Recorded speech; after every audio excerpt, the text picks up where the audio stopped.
bagyo lang. Pasig, Manila. Umuulan na. Hindi na po tumipigil yung ulan. Hindi na makakalabas yung mga tao at saka mga bata.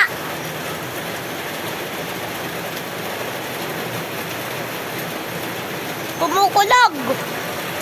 Parang may bagyo. At tapos to ay sobrang tagal matapos ng ulan or bagyo.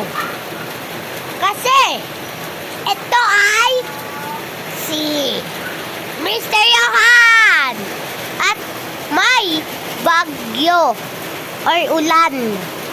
Diba? Kitang-kita nyo? Okay guys, listen to me.